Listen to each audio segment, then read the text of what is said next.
You know what got me to the gym, by the way? I started going. The last podcast, you described how you feel not working out, and I'm like, that's the last 2 years of my life. Like he's.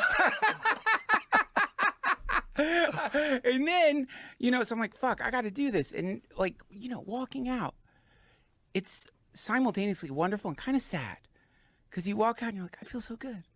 Like, this is all I just had to do this. Yeah. It wasn't painful. It's fun. Yeah.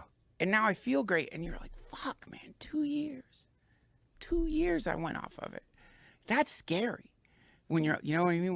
When you're oscillating between those two modes, you know, and you don't want to get stuck in the devil's mode, but you know it's a possibility. You know, you somehow have glued yourself to this one. Like you don't seem to really like fall off, you know.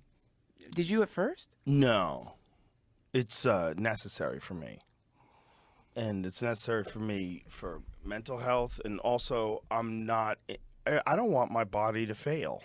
Like I've seen people my age that don't exercise and their shoulders don't work and their knees are fucked and they're always tired, and like that's not a good way to go through life.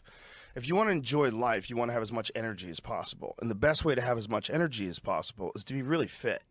Be really fit and healthy and eat good foods and take a lot of vitamins.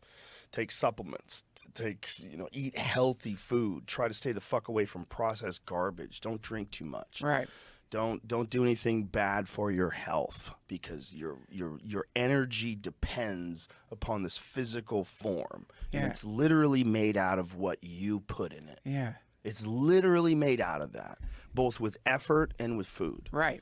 And with sleep. The effort that you take to sleep. Right.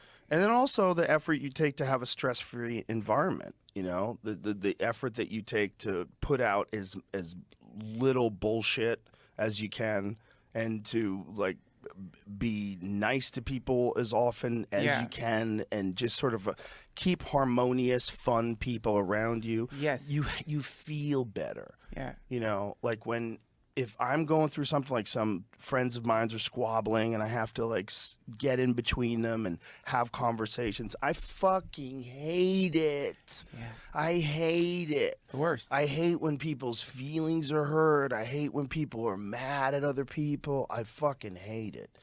And I think a lot of times it can be avoided.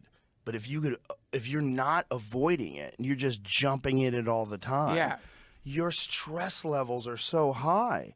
Your comfort levels are so low. You're always going to be feeling like shit. And there's people that get caught up in a cycle of that. They're always calling people out and getting called out and insulting and trying to find the deepest burn. Ooh.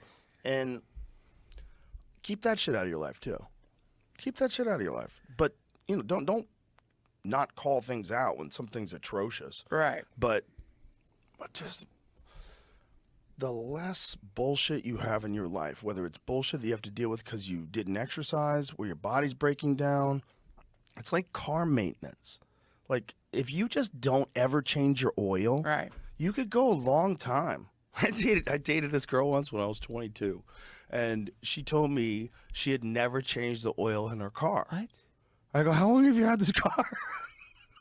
She started the car. It was like literal black smoke was coming out of the back. Holy shit. She had a Firebird. And I was like, you've never changed your oil? She never changed her oil. But her car was still driving. That's a lot of humans' bodies. It's the same thing. It's very similar. You're not doing the maintenance. Right. Yeah.